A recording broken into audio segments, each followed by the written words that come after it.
a family of swordsmen who lorded over more than half the world. Runcandle. They lived in a small old town that is steeped in magic and old stories. One such story about the Runcandle family. They were a family of swordsmen who are born with strong bodies and superior talent. Each of them had beautiful white ice hair, mysterious faces, and gorgeous costumes. They were endowed with the talent of wielding a sword. This family were the rulers of the world, ruling with their overwhelming power, battles, overcoming, pleasure. All three of these qualities describe a land ruled by force, where the strong devour the weak. Their house was huge and beautiful. It had so many windows that anyone passing by couldn't count them. The roof was dark blue, just like the cold nights in winter. There was always the smell of good food and warmth, but no one ever went in. And that was the house where Jean Runcandle was born. Their family was very large. He had a lot of siblings, and each of them had their own talent. Jin was the youngest son in the Runcandle family. He was still too young for this evil world. Jin is the child who chooses the family sword at the selection ritual that will foretell his future. The child who will receive the destiny of his legendary family. Dad was confused and bewildered. He said to Jin, "You chose Barasada, huh?" The father thought about his youngest son's choice for a long time and could only utter one phrase. Fascinating. Jin believed that only success and fame awaited him in the future. Even though on the outside he showed people his happiness and confidence in his choice as they were happy for him, and shouted his name over and over again. But on the inside he was still tormented by doubts. Jin said to himself in a whisper, "However, does this even make sense? Have I done everything right, and is this really my path and my destiny?" Jin had no talent for swordsmanship and was often frustrated by this, but he believed he could do it and become the best.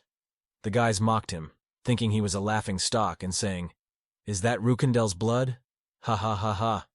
Only enough to handle a sword at this level?" Such thoughts constantly flashed through his mind. The shame of Runcandle, the shame of the family, the dishonor of Runcandle. He is someone who is worse than the average Runcandle family member. The worst of the Runcandle family. Jin was approached by his older brothers. "Hey, Junior," the older brother shrieked, "waving your wooden sword aimlessly again? Leave him alone. He probably doesn't want to hold anything but a special sword," the other brother said with a smirk. And the older brother, barely containing his laughter, asks Jin, "Then where did he leave that famous special sword?" The second brother, just as surprised and curious, asks Jin, "No kidding. Where did you leave the Barasada to swing the wooden sword?" Jin looked at them, flustered because he didn't know what to say back to them, and just decided to keep silent. "Hey, no answer?" his older brother asked, looking at Jin, thus preventing him from practicing with his wooden sword. Jin remained silent again. But then the older brother became angry that the younger brother was ignoring him and said to him, "Your highly esteemed elders are asking a question." While saying this, the brother swung and kicked his brother in the stomach with all his might. Jin couldn't stand it and fell to the floor. He was so hurt and offended that his own brothers could do this to him. The brothers turned to leave, but Jin said to them, "Useless bastard." He turned his head back to see where his sword was. He grabbed it and said, "What's the use of swinging that thing?" "You're not going to make it anyway," the middle brother said, and stepped on Jin's hand as he reached for his sword.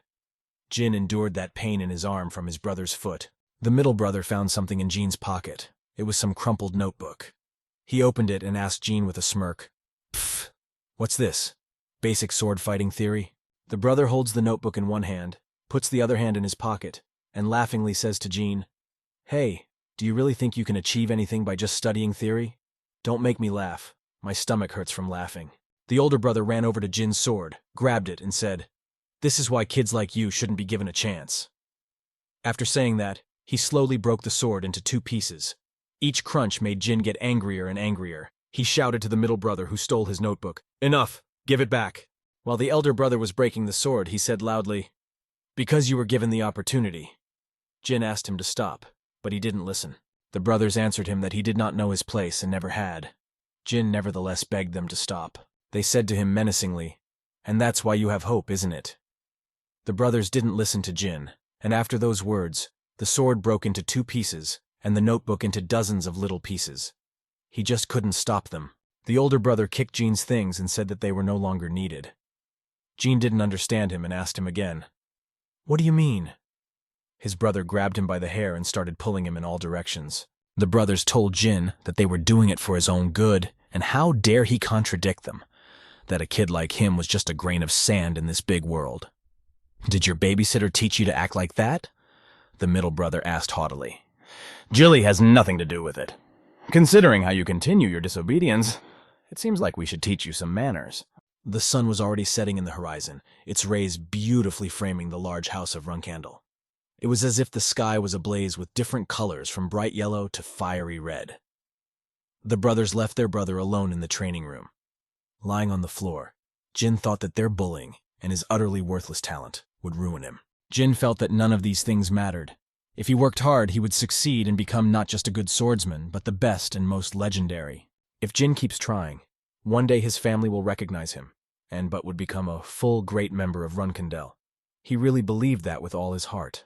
This night was especially cold to me. The stars were not so clear, and I was no longer the man I was during the day. And here he was, Jin Runcandle, banished from his own family from this moment on.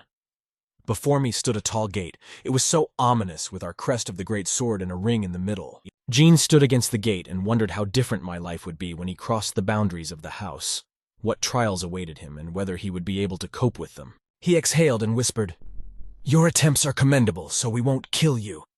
After saying that, he opened the gate and walked somewhere in the horizon. When Jin was 25, he was cast out of his family and became a miserable nothing, wandering without purpose. He walked and didn't understand why he was born at all, or what the point of his choice of sword was. Once he walked for 10 days in a row through forests, steppe, saw many villages from rich to poor. During that period, Jin met a master. He had bright red long hair, a brown shawl, and a majestic staff made of aspen with emeralds on the top. The master had discovered his talent in him. At that moment he did not know what to do, for he had learned that he had a talent too. But more importantly, it was a talent that was taboo in his family. Jin possessed magical powers. He could infuse his power into a glowing stream of energy. The art of magic. That's what his master had taught him. It had been exactly 3 years since the genie had learned magic. He was sitting in the laboratory and an idea came to him. He wanted to combine the magic power that exists in nature and the magician's magic power. That is, to restore the magic power. Jin was alone in the laboratory. He stood near a table with various ancient scrolls and books and thought about how to further strengthen the magic that would be used. Suddenly, everything went dark. A black fog filled Jin's lab and transported him to another strange place. Jin was terrified of this place. Jin didn't know why he was teleported here or what they wanted from him. Jin heard someone standing behind him. He turned around and saw a dark entity behind him. He asked him who he was. A powerful, rough voice came to him out of nowhere. This entity called itself Saldred. Jin saw that in front of him stood a god more than 30 meters tall, proud and majestic. To Jin's surprise, he was the master of all shadows. Saldred lifted Jin to his arm and addressed him. "Jin Runcandle, as the god of shadows, I intend to offer you a treaty." The lad was confused and at a loss as to what kind of treaty he wanted to offer. It was the god himself. The god explained to him that if he made a pact with him, he would be able to use Shadow Key. He would also be able to destroy any curse. This offer was quite tempting and interesting to Jin. After proposing the treaty, Jin, before he could even reply anything to Saldred, showed him that he was wearing iron chains possessing magical power. Jin was wearing chains that filled him, and in the center of it was a fireball with an ancient rune. Saldred made it a point to test the guy and said, "It looks like you've been saving up the hatred of other people in you since you were a child." God understood everything, and explained to Jin that he couldn't show his talent because of this primitive curse. Jin had no idea that there was a curse on him. Saldred had told him that the curse was called Blade Illusion. It suppresses your sword skill. At that moment, the orb that was on Jin began to blaze with fire, as if it were about to explode. God said to him, "That must be a terrible curse, considering you're from the Runcandle family." Saldred reached out his hand to the orb and replied to the boy, "That's probably the reason why I was so drawn to you. From now on, there will be no more curse that brings you pain." After these words, God broke the curse from Jin with a single click. The god lowered Jin to the ground and looking up at him said, "Now you need to make you an unprecedented mage, Jin Runcandle." After Saldred broke Jin's curse, he said his last words to him, "I'm going to enjoy watching you." Jin found himself back in his lab. He stood there, unable to believe that he was talking to the master of all shadows, and that he had a curse he hadn't even realized he had. Without a moment's thought, he quickly grabbed his sword, walked to the end of the lab, swung the doors open, and walked out of the house. Jin ran into the distance, cleaving the air with his sword. He couldn't believe his eyes at how easily he held his sword, how easily he could do techniques he couldn't learn for years. Jin looked at his sword and said, "It was just like Soldred said." As soon as Jin raised his sword again, he began to feel new things with every new second. His eyes burned with happiness. He couldn't believe that the sword was so light. He kept unsheathing his sword and mouthed that it couldn't be as if he had no weight at all. He felt like he was just swinging his arm, without any effort. "The weakest boy in the history of the Runcandle family," they called me in town. And if you add magic to that... After saying that, Jin cast a spell, and now he doesn't know how much selenium he has now, or if anyone can overpower him. Jin has mastered the sword and added the power of magic to it. Now he knows he is very strong and confident. He was happy with his power, and now he was seeing the fruits of his hard work. While Jin was practicing with his sword, someone was watching him from the bushes. They were some warriors in iron armor, red cloaks, and strange symbols on their armor. Jin falls to the ground, red tears starting to flow from his eyes. He heard something. He thought it was a scream.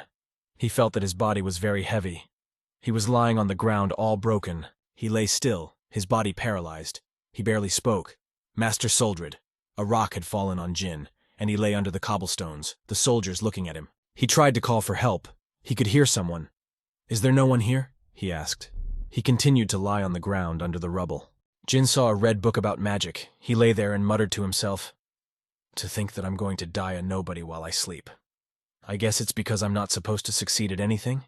The magic in Soldred's power I finally got, and I didn't even get a chance to use it." Under some of the rubble, Jin saw his sword. It was bleeding red rivers lying there unmoving, but all he could think was, if this is how it's supposed to be, then why did I even get a chance? Jin saw green grass with sunlight beneath him. He was surprised. He tried to stand up, and in front of him stood men of different ages wearing black and gold cloaks. They all had the same belts and black turtlenecks. Only 2 of the bottoms had white shirts. One even had a scar halfway down his face. He asked, "Are these people from my family?" "What's going on?" surprised Jin asked. In front of him was a green field with their family swords sticking out of it. "I'm definitely dead," he thought. He was approached by a very sweet and friendly girl with long brown hair. She had a beautiful smile and kind eyes. She said to him, "Don't lose heart, young Master Jin." He recognized her. This one was Jilly. But how did she end up here? There were innumerable swords of different shapes, lengths, and thicknesses on the field. But one sword glittered with a yellow light. It was the Barisada sword. Jin remembered this place. He remembered being here as a little boy. This is the place for the selection ritual. It's not a memory at all. He's gone back in time. He had returned to the body of a 1-year-old Jin Runkandel. He was still unable to walk very well, so on all fours he raised one arm that pulled him towards the light of the sword. He had accidentally picked up this sword in his past life. There were many guests from his family in the hall. Some were happy for Jin, some were angry, and some didn't care about his fate at all. It was the family sword that people shrieked. They were calling him Young Master. Little Jin looked at this huge sword and said that in this life, he would choose it himself. Jin looked at the sword as his most precious possession. He believed that this time would be different. His sword glowed with a yellow, bright light. All the people from his family were completely confused. They couldn't believe that this could even happen. Someone in the crowd cried out, "How did this happen?" The people looked at Jin in different ways. Some with contempt, some with adoration, some hated him for it. The sword Jin chose was the sword of the head of the family. From then on, people addressed Jin as Head Young Master Jin. The man from the Runkandel family stood, turning away from everyone. His voice was menacing yet not loud. He said, "The youngest among us has chosen the Barisada." Barisada was a special sword. "I am ending the selection ceremony," the mysterious man said. Jin touched the sword and felt an extraordinary power. "Send the boy to the Thunder Castle," the man added. Exactly 6 years had passed. In the middle of small rocks stood a large building with a high gate with many towers. With thunder and lightning flashing around it, the place looked quite eerie. This was the Thunder Castle. Jin was already 7 years old. He continued to study, to improve his skills and knowledge of sword wielding. One day, he went into the family library. The boy tried to reach a book from the top shelf, but he couldn't reach it. He was too young. Jin walked over to the chair, picked it up, and decided to put it up against the cabinet so he could reach the book he wanted, and mumbled, "This is my 6th year at Wuthering Castle." He pulled up a chair and was now able to reach the book he wanted to take. According to family rules, Jin has to stay here until he turns 10, so that leaves 3 more years. Jin was very dreary and sad. He was always on his own. He had no other things to do besides reading. He looked at the big book he had gotten and thought how bored he was. He was standing himself in the library, in a poorly lit room, as a bright white light poured into a friend from a window. Jean was startled and surprised by it. Just then, one of the maids ran up to the boy and asked him in horror, "What happened?" In the young master's room. Just then, a small white bird with a black beak and black eyes flew in from the window, all wounded. Jin looked down at the floor with a wistful expression and blurted out, "The only people capable of such outrage in Wuthering Castle are—" The maid wanted to approach the boy, but she heard something behind her. She turned around and shrieked, "Ah, it's you!" When the woman turned around, she saw Jean's two brothers laughing at the situation and not a bit sorry, but only said with a smile, "Six. You poor thing." "What a pity the maid found her first," said one of the brothers. His name was Dayton Runcandle, only 9 years old, and he was the 11th of the 13 Runcandle brothers. "That's right, we personally brought it for you to see," said the second brother. It was Hayton Runcandle, also 9 years old like Dayton, but he was the 12th of the Runcandle brothers. The brothers laughed at Jin. They asked him, "How do you like the present? Are you in tears already? Did our present move you that much?" Dayton and Hayton are always mocking their younger brother, inventing various tricks and pranks. Jin remembered the entire fate of the brothers. He knew they would become famous, infamous assassins after they became commanders, but right now they were only 9 years old. His younger brother wrapped the bird in his handkerchief to keep it warm and rested. He looked at the little creature and didn't understand why 9-year-old boys were so cruel. Just for the sake of a little torture, did they kill the bird? That was a question he wondered more than once as he looked at the bird. Hayton and Dayton were not moved by Jean's words. They just looked at him and said, "But please don't cry. You'll start to piss us off." Jin didn't react to his brother's words. That made them even angrier. "Hey, can't you hear me?" Dayton asked. "So whoever chose the fate of the head of the family doesn't care about us at all," said Hayton.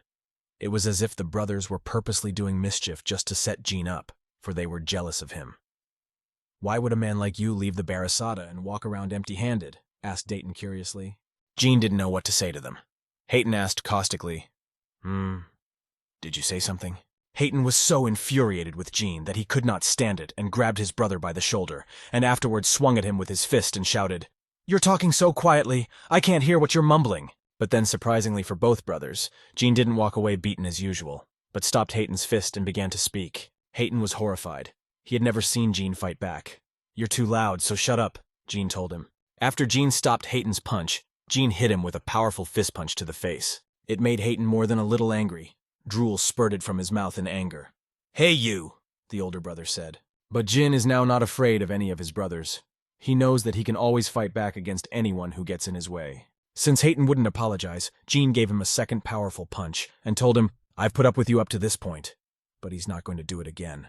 Jean's had enough. He's not going to hurt himself again. Not to his brothers, not to anyone. All Hayton could do was whimper and beg for it to stop. "Brothers, from now on, the less I see of you the better," said Jean. He had become so confident, he stood over them and couldn't believe he had finally decided to fight back. Kang, wearing a red cloak with long hair, walked into the library and saw before him that the two brothers were lying on the floor unconscious with Jin standing over them. The man asked him in horror, "Young master, what happened?" Jin didn't turn to him. He stood still with no emotion, just slowly said, "Kang." "Young master Jin, in the name of all that is holy, what is this?" said Kang. Jin stood and cheered. He was simply unrecognizable. Hayton was able to get up. Kang decided to ask Jin what had happened. He told him that a fight had suddenly broken out. Hayton didn't remember anything. Jin asked Kang, "Can you listen to me? These two suddenly got into a fight and knocked each other out." Jin decided it was better for them not to know what had really happened. As expected, the children of the Runcandle family are notable for their cruelty. Kang put his hand on Hayton's shoulder, and he had no idea that Jin's words were a lie. Kang believed Jin and decided it was his duty to take his brothers to the doctor. Kang and the brothers got up off the floor and walked together toward the library exit. But Jin thought there was another place they should visit. Jin looked confidently at Khan and told him to follow him. It was raining heavily outside and all the roads had turned into swamps. It was impossible to walk on them without stepping right up to the ankle. Jin touched the wet ground with his hand. He was wearing a black cloak that was almost soaked through. He looked at the roots of the tree. Apparently he had found what he wanted. There was a big old oak tree in the middle of the forest. That was the one we needed. Jin put the brothers under the tree, and there was a small mountain of sand near the tree, where a cross stood waiting. Kang was very surprised that Jin just put them under the tree. He said to him, "Young Master Jin, do you want to leave them here in this condition?" Khan was afraid for his brothers, for the weather outside was terrible, and the storm was only getting worse. Jin remembered the pain they had caused him in all the years of his life. He wanted revenge on them. He turned away from Khan and walked back home, and only said quietly, "The brothers need to learn to take responsibility for their actions." This was his way of teaching them a lesson. Khan only had to agree with young Master Jin's decision and follow him. Jin didn't care about his brother's condition. He was too hurt and angry with them. So he walked away from the forest. Kang began to suspect something wrong. All the way through, he thought about what he had seen. His thoughts were that that energy was definitely not an aura. Perhaps it was real magic. If Kang's theory was confirmed, then this wasn't just a fight between brothers. Kanu couldn't stop thinking about the fact that Jin was hiding the fact that he was a mage. He felt it necessary to tell the head of the Runcandle family. He would have to decide how to handle it. When Khan had already approached the castle, he saw their servant in the garden and urgently asked him to bring him a horse. Jin could see the conversation between Kang and the servants from the window of his room. He didn't know where his friend was going, but he assumed Kang was excited about today's events. Jin's thoughts were confirmed. As expected, he was going to report him to his father. The boy was a little afraid of how the head of the family would react to it. Kang rode his horse very fast, through the gusty wind, braving the searing cold. Jin thought, "Kang, our guardian knight, but he's also too attentive. Kang thought I used magic, so he needs to report it right away," Jin said sadly. Jin stood looking at his hands as he suddenly began to emit magic. This was key magic. It was proof of his pact with Soldred. The boy stared in surprise at his hand, which was in black magical smoke. Someone touched his shoulders. It was Soldred. He was standing behind Jin. "Thanks to this power, I was able to realize that the treaty is still in force," Soldred said with relief. Jin became a year-old child again. Soldred looked at him and saw the boy reach out his hand to him with curiosity. "And as a bonus of our bond with him, I am immune to curses. In this life I was able to rid myself of the illusion of the blade," Sorid said. Jin became self-confident. He felt unlearned power, and he said, "Loser Jin Runcandle no longer exists." He clenched his fist and decided that from this day forward, his life would be drastically different from the past. He looked into the distance and thought that now the only thing left was to meet his father. It was a very important step for him, because his father was the head of the family, and his opinion was not an empty sound in his neighborhood. At this time, Kang had already arrived at Father Runcandle's house. He got down on one knee in front of him and said that was all. Kang told everything he knew, or thought he knew everything. "The youngest did this to his brothers," Khan said. Jin's father wore a long blue cloak and had a lion-headed mane on his shoulders. Father was angry at Jin's disobedience and ordered Kanu to gather all the commanders for an important conversation. Khan had done his duty. He had told everything to the head, and now his job was to carry out the order and gather all the commanders. In the middle of the mountains, there was a large, dense forest. In the middle of the forest stood a girl and a guy. They were one of the commanders of the Runcandle family. The girl was wearing a beautiful dress with long gray hair and sky-blue eyes. Her name was Luna Runcandle. All the knights came running as fast as they could to their father. 7 Runcandle commanders and 200 knights are gathered, one of them said to the head. Father was pleased that his warriors had come so quickly. All the commanders were interesting, valedictory, and mysterious in their own way. There were 4 men and 3 girls. They were attentive, because they were called for something. The head of Runcandle gathered everyone to himself and announced to everyone to go to the Thunder Castle for him. The knights hurried to the castle. They had talked a lot during the march. Mary was the 7th captain. She was a pretty girl with black hair and very talkative. "Why did you decide to summon us so suddenly?" Mary asked. "Deepus, is there something you don't know?" "You asked Sister Luna, but she seems to be clueless too." Mary, sighing, told Deepus that even though she easily defeated the mages, when suddenly he interrupted her saying that they were going to attack us next year. "But I don't think it's because of them." Deepus pondered what was the reason they were summoned. "They probably want to see Junior," Deepus said. He was the 4th captain of the Runcandle family. Mary was infuriated by this. She didn't understand why with the youngest. Hadn't he chosen the family sword at the selection ceremony? And then she realized, because he was the most special of them all. Father overheard the captains talking and asked, meaning no one would mind if Jin became the head of the family? "What? How can we know what Father intends to do?" Mary asked, surprised. Luna turned to Mary and Deepus and pointed her finger at them to keep quiet. Then they listened to her and apologized to her sister. After all, Luna is an authority to them. She is the first captain of Run Candle. So it's really important, since father is eager to see it all in person, Mary thought to herself and followed him further. She continued to ponder for the younger one. There seemed to be high hopes for him. Thunder Castle had already received a letter that the father and his warriors were traveling to the castle to see his youngest son. The maid was helping Jin get ready and curiously asked him that soon the father would be coming in person. Does he wish to meet you, young master? But Jin himself did not understand the purpose of his father's visit.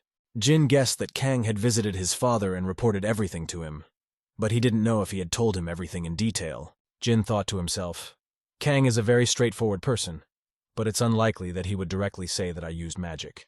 But of course, he'll report it exactly as he saw it. The maid asked Jin to sit down as he needed to be combed. Of course, Jin is the youngest of Run Candle, and he used an unknown power that doesn't look like magic or aura. Father will personally come to see what it is. While the maid was helping him pack, these thoughts didn't leave his head. Father probably wants to find out everything. The boy knew he was strong in both swordsmanship and magic. But would that strength be useful to the family? As soon as he was done with the gathering, the gates to the castle opened, and a shadow of the captains, knights, and his father could be seen behind them. At the castle gates were thousands of warriors in golden armor and red cloaks with long, gleaming swords. All the people from the castle ran to the gate and bowed to my lord. They all saluted him. Father immediately gave orders to bring Tan's brothers to him. He stood at the top of the steps. His huge black and gold cloak hung carelessly on him. The head called Heighten and Dighton to him. They came quickly to him, sat down on one knee, and listened intently to what their father would tell them. I heard you had a fight with Jean. Was it your fault? Asked the father. But Heighten and Dighton did not know what to say to this. The brothers were confused. They knew that any word they said would make their father displeased. We didn't do anything wrong, said Heighten. Jean hit us first, complimented Dayton. Memories began to come to them. How Jin's eyes glowed white, how they were filled with black smoke. They told their father that he did it using a power that was unknown. It wasn't an aura. The brothers told their father that it was more like magic. After these words, the head became very tense and embarrassed. Heighten told Dad that, and because magic is forbidden in our family. Mary and Deepa stood as they did and listened to what the brothers were saying. Mary said, That's right, father. If Jin used magic, then we must question him before he covers all his tracks. But father stopped Mary. Wait, he said. My children, keep this a secret. He told everyone that the truth alone would not survive here. Everyone listened attentively and understood what he meant. They would need proof. The head ordered that Jin be called to him. Jin came into the hall where everyone was. He was a little afraid of his father. My father, Shirin Run Candle, he addressed his father and went to him. He's stronger and more cold-blooded than anyone I know, Heighten said. He and Dighton left the hall. After all, Jin would be the one to talk to his father now. The father decided to tell the story to his children. He began by saying that the most powerful being of this era, who had reached the level of a demigod, was a Genesis Knight. He used to be an ordinary human, but the price for godlike power was human emotions, a creature with only a blind obsession with family and its prosperity left. Chiron was much weaker than his father, to the point where he just ignored him. But this time it's different. In this life no one will dare ignore me. Jin approached the family sword of the Run Candle family. It began to glow with a bright white light, just as it had at the ceremony. All of Jin's brothers and sisters watched him as he walked up to his father. Jin walked up to the head and bowed to him. Shirin was puzzled. Why do you call me head and not your father? Jin explained to his father that brothers, sisters, and guards were present. There are over 100 members of our family gathered here. So I decided that head would be more correct here, and that's why I addressed you as such. Luna listened attentively to Jin's speech and said to herself that it was a satisfactory enough answer. His father liked Jin's answer and thanked him. But he's here for a different reason today, so it's best to call him father, not head. Shirin moved on to the main conversation. Now I will ask you the same question I asked your brothers, he said. Are they to blame for the quarrel that has broken out between you? The father and Gina asked confidently and menacingly. Jin thought for a long time about what to say to his father and how to explain the whole situation. But he clenched his hand into a fist and slowly looked up and said that it was revenge. Mary said with a smirk. If you're from the Run Candle family, when someone does something to you, it's your duty to repay the debt, whether it's a favor or a grudge. Everyone but the youngest will come out, his father ordered. Jin was a little anxious. He didn't know what his father wanted to say to him in private. When the knights were ordered out of the hall, they stood discussing Jin. Young master, will he pass the Lord's test? They said. What are you frozen for? You heard the order of the head of the family, one of the brothers said. after which they obeyed and left the hall. In the same way, all the captains, that is, Jin's brothers and sisters, came out of the hall. Luna was worried about him, that he would do well in his father's test. Mary turned around and thought to herself with a smirk. A private conversation between her father and the youngest. Is that a good thing? Ha ha. When everyone had left the hall, his father closed the huge 4-meter-long doors, and Jin was left alone with the head of the family. The father brought his son up to him and told him he had something to ask him, so I told everyone to leave the hall. Tun's brothers said that you have some special power. Jin crouched on one knee in front of his father and listened to him intently. Run Candle strictly forbids any use of magic, so if you possess it, you can't surpass the limits, Shiron said. Shiron stood over his son and asked him, "What is this power? If it's magic, you're not getting off that easy." Jin didn't know what to say. Memories of his power flashed through Jin's mind. According to how much his father knows about this power, he wouldn't miss the opportunity to learn more. His hands gained energy, and black smoke began to come out of them. It was Saldred's power. Black smoke filled the entire hall. Jin didn't know where it came from, but it wasn't magic or aura. But then what was it? Jin showed his father all his power in a bright blue flame with black smoke. His eyes began to glow and his expression was somehow evil. "Father, what would you call her?" Jin asked. Father was stunned, for he recognized this power. It was the power of the first head of the family. Shiron explained to his son that this power was very rare and unusual, because it was a soul. Behind Jin stood Soldred with long black hair wearing the cloak of the Run Candle family. His face was covered by a shadow. "This is the soul of Barisada herself, the very same family sword you chose at the ceremony." Soldred, who appeared from Jin's power, asked Shiron, "So this child is really destined to become the head of the house?" Jin showed his father his hands. There was a strong blue soul flame magic in them. The head looked at his son and said, "Well, that's the power of Soldred, the god of shadows." "The god of shadows?" Jin interjected. "Exactly," replied the father. His father told Jin the story that Soldred had made a pact with the first head of House Run Candle, Lord Timar. And ever since then, that god has been the patron saint of our family. But after Lord Timar's death, Soldred never appeared before the members of Run Candle again. "I don't know why, but it looks like he's come back to watch us through you," Shiron said. Jin stood in the midst of the right field, where there were thousands of swords for every taste. He looked passionately at his power that was just bubbling within him. Jin had a question ripe for his father. "God Soldred is stronger than you?" he asked. The head didn't know how to answer his son's question. He turned away thoughtfully, for he remembered his encounter with Soldred, his battle with the god. Soldred appeared amongst bright red clouds. Behind him were 4 red orbs, and in them were different runes that held a stronger spell. "Your father never fought the gods, so I don't know," said Soldred. Jin had a question. He doesn't know because he never fought a god? He looked at Soldred with a smirk on his face. The father liked his son's answer, even thought it was a perfect fit. Shiron looked at his son, while Jin didn't even raise his eyes to his father. "My son," he said. As suddenly, Jin looked up sharply at his father, waiting with an excited look to see what his father would say to him. "That was a good question," said the father. After which he stroked his son's head, his hand in golden armor. At this point, Shiron gave Jin something to think about. The father looked at his youngest son with an inner pride. "I think it was a good decision to come here," said the head of the family. The father turned to his son. "Let me ask you a question too. How do you plan to utilize the soul of Barisada?" Jin had asked himself that question many times himself. "I want to use it for the good of my family," he answered, putting his hand on his heart. Shiron didn't fully understand his son's intentions. "For the good of the family?" He began to laugh through his teeth. "What a funny lie," Shiron observed. Jin was at a complete loss. He thought his father would like that kind of answer. The head of the family was furious. "You beat up your older brothers, left them lying in the street during the storm, and now you say you want to use that power for the good of the family." Jin remembered all his evil deeds. He turned away from his father, which made him even angrier. "Answer honestly," his father said. As Jin turned away to himself, he thought to himself that just as he thought, his father wasn't that easy to fool. He clenched his fist and began to speak. This power." Then he got up the courage to look his father straight in the eye and said, "I want to use her to my advantage." He knew that after these words he could face banishment, but the father's reply simply stunned his son. "Okay, I like that," he said. Jin was in complete shock at the aggravation. Shiron would not leave this to chance. He would be under his watch from now on. Then the head left the room. This came as a complete relief to Jin. He exhaled, his knees shaking terribly, his hands very sweaty. He was glad his plan had worked. Jin looked at his power in his hands and said to himself, It would be enough to use this power as I please. But now my father will be watching me. I didn't expect it to go so well. He remembered how in his past life he was a weakling who couldn't even master even a wooden sword and was a failure in the eyes of his family. But now his life would be drastically different from the past. He clenched his strength into a fist and thought of his bright future. The weather in Thunder Castle was terrible. It was pouring rain with snow. Jean was approached by Mary. "Hey, Petty, here, take it."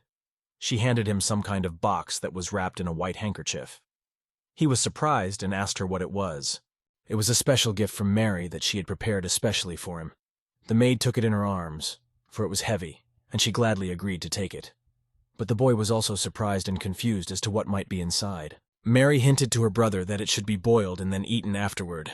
She smiled and waited for Jin to carry it to his chambers. "Hurry up and get strong, okay?"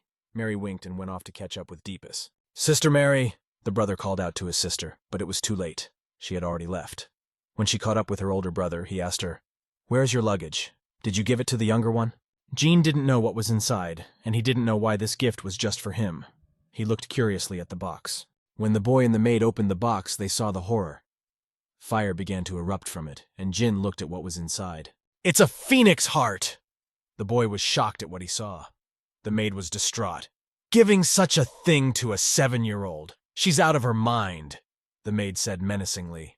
"Mary Runcandle is a 7th Captainess Knight of the 6th rank. She is known as Assault Marie. She also has a lesser-known nickname, the Mad Woman of the Southern Lands. She was given this nickname because she was strong and cruel to the enemies of her people. It's obvious why such an insanely belligerent sister would give me such a valuable item," thought Jean. Jin walked over to the table and said, "Grow faster to fight me." He sat down at the table and thought that if he ate at such an early age, he would increase his resistance to fire and speed up his growth. The boy wanted to get on with dinner, but thought about the fact that, on reflection, the heart of a phoenix is required by skilled mages to safely summon phoenixes. He imagined he too would summon a real fire phoenix, and he would obey it and complete tasks. The maid finally brought dinner to the table and asked the young master if he had waited long for her, to which he replied, "No, Jilly." Jilly brought the young master a dinner of fire phoenix heart soup. "Lady Mary gave you a wonderful gift before she left. Please eat it while it's still warm. But before you do," she added. Just then, the older brothers Heighton and Dayton came to the table, saliva flowing from their mouths at the aroma of this marvelous soup. "Brothers, if you have business with me, tell me why you're here," Jin said. "Nothing of the sort. Isn't that a lot of food for you alone?" Dayton asked enviously. Yes, that's right. The other day Jilly was running around with such a huge cauldron," added Heighton.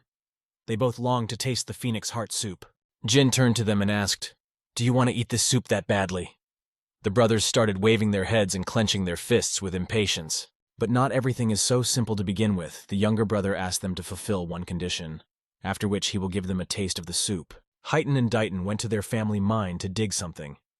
"Wait, why are we even doing this?" the brother asked. "Exactly. There's nothing here, so what does he want?" added the other. "What happens if someone finds out we're digging here?" asked Heighton fearfully. "Why should we care? If anyone's going to get hurt, it's the little guy," said Dayton, thus reassuring his brother a little. They dug in for a very long time, and all they could think about was how good and delicious that soup must have been. But they were a little frightened by their little brother. What was he going to do to them? As Dayton and Heighton were digging, they accidentally awakened the Black Mage. He had been sleeping for years in a capsule that contained his power. But now it's too late. He destroyed the capsule with his mind. The brothers have no idea what black power they have unleashed and how it will affect their family. Late at night, the brothers came back. They were very dirty, all in sand, soot, very tired. They were pulling shovels with which they were digging. The maid was cleaning the castle when she suddenly saw Heighton and Dayton and was horrified. They were sweaty and dusty. The youngest brother, Jean, walked into the hall. He looked at the brothers and said with a sneer, "Welcome, big brothers. You're back sooner than I expected." "Shut up," Heighton said. "We did as you asked. Now give us the soup," shouted Dayton. Jean remembered his promise and of course left the brothers some soup. "Here, I left you some," said Jin, and stretched his hand out on the table. Dayton waited with burning eyes for this soup, for he was very hungry. "Serioso," he said. The brothers came to the table and saw large plates on it, but they were empty. There were 2 silver spoons with a drop of soup in each of them. They were shocked and very angry with the younger brother. "Hey, little one, those are teaspoons, aren't they?" said Dayton. "That's too small. Hyten added. Jean looked at them and said, I did say I'd leave it to you, didn't I? But I didn't specify how much. The spoonfuls were very small. You can't get enough of this soup. Jin told them his promise was fulfilled. Have a good time, big brothers, and left. The brothers clenched their fists and gritted their teeth and thanked their favorite brother. Jean went to check on the brothers' work. The weather outside was terrible. It was raining heavily, and the wind was blowing. The boy reached this secret place and was utterly amazed at the work of the brothers, for they had accomplished everything he had asked them to do. Jean looked at the wall they had completely excavated. I thought they would take my request in stride, but it's done just as I asked, he said in surprise. A one-rank spell was enough for that thickness. Jin tapped on the wall and realized it wasn't very strong. Jin was extremely bored of saving up all that mana. Green energy appeared in his hands. He began to set himself up for a spell strike. He sped up. Everything around him was in a bright green light with yellow rays. He was tired of not using this gift. Jin ran around and pushed the wall with his hands, and then it started to crack, and his spell appeared on it. It was some kind of complex rune. Jin's cloak fluttered with that strong energy. He managed to break the wall with his spell. Jin watched and was glad that at last his power was of use to him. A tall gate appeared in front of Jin, his spell turning blue. There were 4 chains sticking out of the gate. This was Runkendel's secret library. Jin had never managed to get here in his previous life, so he felt very strange and unfamiliar. To open this gate, a special phrase was needed, his older brothers had told him. Jin stood in front of the gate and remembered what the phrase was. But then he remembered the phrase. He inclined his head, put his hand over his heart, and mumbled, Child Runkandel, it is time to comfort Murakhan.